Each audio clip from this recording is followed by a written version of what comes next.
नमस्कार, अस्सलाम वालेकुम, सत श्री अकाल और जय झूलेलाल। मैं हूं जी प्रेम मटरानी और आप देख रहे हैं हालात हाज़रा का प्रोग्राम।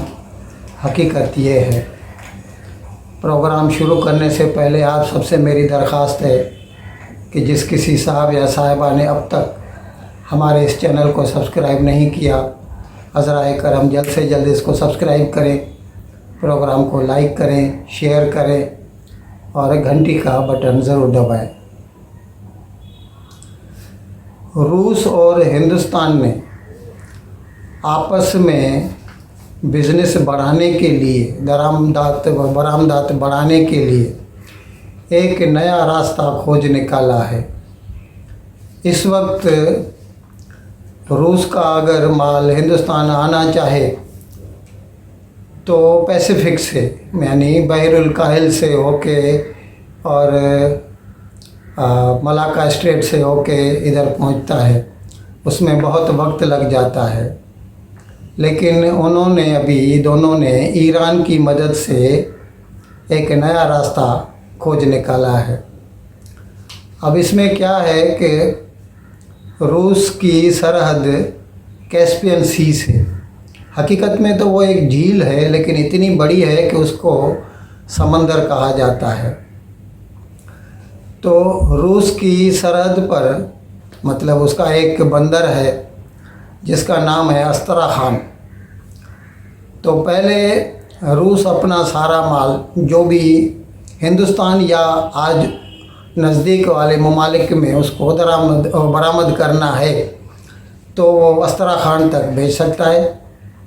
फिर अस्त्राखान से पानी का जहाज़ वो माल को उठा के और कैस्पियन सी पूरा गुजार के और ईरान के शुमाल में एक बंदर है बंदर अंजाली, वहाँ तक वो माल लेकर आता है।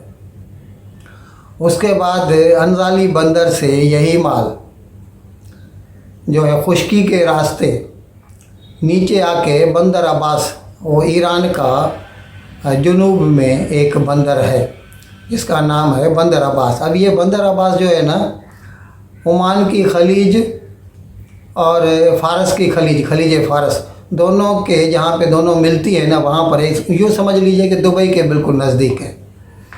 तो बंदर अब्बास तक माल पहुँच गया। फिर वहाँ से तो पानी का जहाज़ उसको लेकर फिर तो यूँ समझ लीजिए कि जैसे चाबहार है या ग्वादर का पोर्ट है, इस तरह फिर वो हिंदुस्तान के जो मगरब में जो भी बंदर पड़ते हैं, कांडला बंदर हुआ या बम्बई हुई, तो कोई भी बंदर में या नीचे कोची त्रिवेंद्रम, तो वहाँ तक ये आ सकता है माल। तो इसको ये जो नया रास्ता ढूंढ निकाला है, इसमें माल रूस का माल हिंदुस्तान तक 25 दिनों में पहुँच जाएगा और इसको नाम दिया गया है international north south transport corridor. इस तरह से रूस और हिंदुस्तान का बिज़नेस मतलब दोनों अतराफ से दरामद और बरामद दोनों बढ़ने की उम्मीद है। जब से यूक्रेन की जंग शुरू हुई है, यानी रूस ने यूक्रेन पे हमला किया, वो तारीख तो सबको मालूम है, 24 फरवरी 2022, 100 दिनों से भी ज़्यादा हो गया है इसको। तब से ख़ाम तेल जो है क्रूड ऑयल, उसके भाव बहुत बढ़ गए हैं। उस वक्त करीबन $70 में बैरल मिलता था ब्रेंट का, आज वो $125 तक पहुंच गया है। तो हर मुल्क के लिए ये तेल का मसला बहुत बड़ा गंभीर मसला बन रहा है। अब ऐसे वक्त में हर आदमी, हर मुल्क चाहेगा जितना हमको सस्ता तेल मिल सके और जहाँ से भी मिल सके वो वहाँ से ख़रीद ले। इस ज़माने में हिंदुस्तान ने, जो कि पहले रूस की जो तेल की पैदावार है उसका सिर्फ 1% हिंदुस्तान ख़रीदता था और ज़ाहिर है उसकी वजह ये है कि किराया बहुत ज़्यादा हो जाता था, महंगा पड़ जाता था। हकीकत में तो जो भी ख़रीदार है वो यही सोचेगा ना कि मेरे पास पहुंचकर वो कितने में पड़ जाती है मुझे। अब उसके अगर ऊपर किराया ही इतना पड़ जाए तो फिर वो तेल खरीदने का फ़ायदा नहीं। लेकिन अभी जब से ये जंग शुरू हुई है तो रूस जो है ना वो डिस्काउंट पे हिंदुस्तान को तेल दे रहा है, करीबन 35% डिस्काउंट दे रहा है।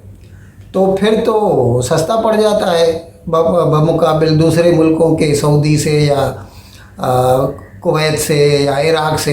हिंदुस्तान ज़्यादातर इराक़ से और सऊदी से और कुवैत से लेता है। ईरान से भी लेता था लेकिन उसके ऊपर भी सैंक्शंस लगी हुई हैं, नहीं तो ईरान भी बहुत अच्छा है हमारे लिए। और ये भी जैसे जैसे हमने ये रास्ता बताया वो भी तो ईरान से ही निकलता है, लेकिन ईरान से नहीं ले सकते। तो अभी रूस से हिंदुस्तान ने अपनी दरामदाद तेल की जो है ना, अभी रूस का जितनी पैदावार होती है उसका 18% तो हिंदुस्तान लेता है। और करीबन 3 महीनों में 3.5 बिलियन पाउंड की ख़रीदारी कर चुका है हिंदुस्तान। अब इसमें ज़ाहिर है हिंदुस्तान का भी भला है। और हकीकत तो ये है कि तकरीबन 100 दिन हो चुके हैं जंग को, और इन 100 दिनों में यूरोप भी ख़रीद रहा है। भले बाहर से वो बोल रहे हैं पाबंदियाँ ये है, लेकिन उसमें जो एक्सेप्शंस दी हुई है कि इसको भी ये दे सकता है, ये भी दे सकता है। गैस अभी तक जर्मनी अभी तक गैस ले रहा है। नॉर्ड स्ट्रीम आपने सुना होगा, नॉर्ड स्ट्रीम 1, नॉर्ड स्ट्रीम 2। वो 2 जो है वो तो चालू नहीं कर सके क्योंकि जंग शुरू हो गई, लेकिन नॉर्ड स्ट्रीम 1 से तो नेचुरल गैस जो है जर्मनी तक पहुंचती है रूस की। तो इस तरह मतलब गैस, तेल और कोयला रूस से सभी दरामद कर रहे हैं। और उसकी जो रिपोर्ट आई है इकोनॉमिक टाइम्स में, उसमें यही कहा गया है कि 100 दिनों में करीबन दुनिया ने रूस से $100 बिलियन का ये एनर्जी ख़रीद की है। तो कट इट शॉर्ट हम आसानी से कह सकते हैं कि रूस की जंग जो है ना उसको यूरोप ही फाइनेंस कर रहा है। आपने हिंदुस्तान की एक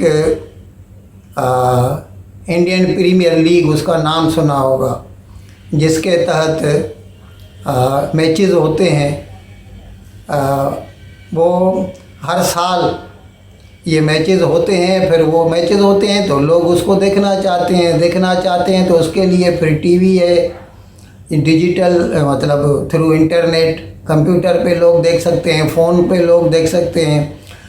तो आईपीएल वाले वो जो राइट्स हैं अपने ब्रॉडकास्टिंग के या इंटरनेट पे उसको टेलीकास्ट करने के, वो हर साल बेचता है। अब इस साल उसने जो बेचे हैं तो ब्रॉडकास्ट के राइट जो हैं वो ख़रीदे हैं डिज़नी हॉटस्टार वाले ने, और डिजिटल के जो राइट्स ख़रीदे हैं वो वायाकॉम 18 पहले तो खैर अमेरिका की कंपनी थी, लेकिन अभी वो टीवी 18 यानी जो मुकेश अंबानी की रिलायंस इंडस्ट्री सुना होगा आपने, उसी की सब्सिडायरी है। तो इन दोनों ने मिलकर ब्रॉडकास्ट के राइट्स और डिजिटल राइट्स मिलाकर तकरीबन 46,200 करोड़ रुपए में 5 साल के लिए ये राइट्स खरीदे हैं। तो इस लिहाज से आज की तारीख में इंडियन प्रीमियर लीग जो है ना, दुनिया की फीफा को छोड़ दीजिए, फुटबॉल वालों को छोड़ दीजिए, क्रिकेट में इतनी महंगे में महंगी कोई भी गेम नहीं है पूरी दुनिया में जिसके इतने राइट्स गए हो। ब्रिटिश प्रीमियर लीग से भी ज़्यादा हो गई इंडियन प्रीमियर लीग। हम हर रोज़ आपको बता रहे हैं अपने नाजरीन को कि पंजाब का बजट आज पेश होगा, पंजाब का बजट आज पेश होगा। 12 तारीख को नहीं हो सका, कल 13 थी, नहीं हो सका।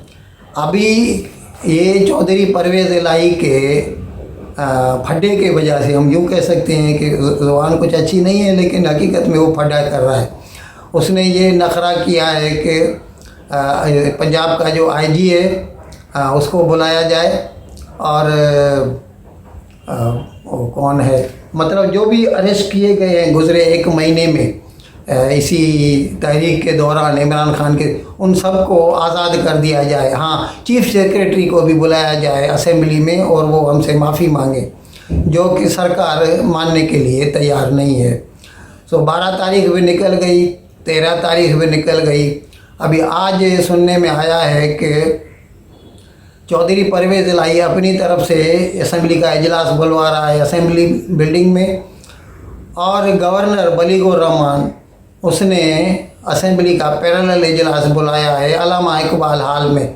अभी वो दूसरा इजलास गवर्नमेंट की साइड से उधर होगा। अभी इन दोनों की कानूनी हैसियत क्या होगी, ये फिर कोर्ट को जो है ना मुदाखलत करनी पड़ेगी इस बात का फैसला करने के लिए।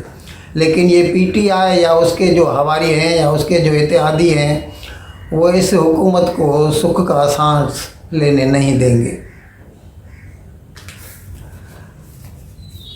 आपको शायद मालूम होगा, हमने पहले भी बताया था कि फराह गोगी या फराह खान या फराहती शहज़ादी कुछ भी कह लीजिए, जो एक्स फर्स्ट लेडी थी मोहतरमा बुशरा बीबी उर्फ पिंकी पीरनी, उसकी दोस्त हैं, अभी भी हैं दोस्त। तो उनके थ्रू वो बुशरा बीबी करप्शन करती थी।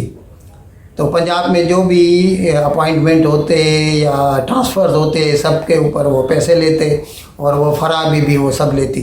अभी एक दूसरा किस्सा सामने आया है जिसमें मलिक रियाज ने जो है वो 5,000 करोड़ अपना वाइट करने के लिए उसने बुशरा बीबी को या इमरान खान को 500 करोड़ रुपए की पेमेंट की, और उसके साथ साथ 458 कनाल ज़मीन और 53 करोड़ रोकड़ा अल कादिर ट्रस्ट को दिए। ये अल कादिर ट्रस्ट वो है जिसके नाम से एक यूनिवर्सिटी कायम है, और अभी तक उस यूनिवर्सिटी में सिर्फ 37 तलबा तालीम पा रहे हैं। ये आपकी इत्तला के लिए। अभी हुकूमत ने एक कमेटी बनाई है जो इसके ऊपर इसकी छानबीन करेगी, इसकी इन्वेस्टिगेशन करेगी, और फिर जो कानून के तहत दुरुस्त समझा जाएगा वो इक़दाम लिए जाएंगे। आपको ये तो मालूम है सब नाज़रीन को कि जैसे ही ये नून लीग या मखलूत सरकार ये पावर में आई तो इनको खसारा बहुत मिला था तेल की वजह से। तो फिर बाद में इन्होंने फिर पेट्रोल और डीज़ल के भाव बढ़ा दिए। 30 रुपया एक मरतबा बढ़ाए, 30 रुपया दूसरी मरतबा बढ़ाए फ़ी लीटर। तो अभी तो 210 रुपया पेट्रोल हो गया है, 205 रुपया डीज़ल हो गया है। तो इसकी वजह से ट्रांसपोर्ट महंगा होता है तो हर चीज़ महंगी होती है। ट्रांसपोर्ट वालों ने भाव बढ़ा दिए, अब वो तो प्राइवेट वाले हैं, सबको मालूम है। लेकिन अभी ये पाकिस्तान रेलवे वालों ने भी अभी जो है ना वो मुसाफिरों के किरायों में 10% का इजाफ़ा किया है, और जो माल भाड़ा जो माल का जो किराया है यानी मालगाड़ी जो जाती है, जो सामान का ट्रांसपोर्ट होता है एक जगह से दूसरी जगह रेलवे वैगन के थ्रू, उस पर 15% का इजाफ़ा कर दिया है। इन अल्फाज के साथ मैं आप सभी भाई और बहनों से प्रोग्राम को ख़त्म करने की इजाज़त चाहूँगा, लेकिन आपसे विदाई लेने से पहले एक मरतबा फिर आपसे ये दरख्वास्त करता चलूँ कि जिस किसी साहब या साहिबा ने अब तक हमारे इस चैनल को सब्सक्राइब नहीं किया, बराए मेहरबानी इसको जल्द से जल्द सब्सक्राइब करें, प्रोग्राम को लाइक करें, शेयर करें और घंटी का बटन दबाना न भूलें। बहुत बहुत शुक्रिया। खुदा हाफिज़।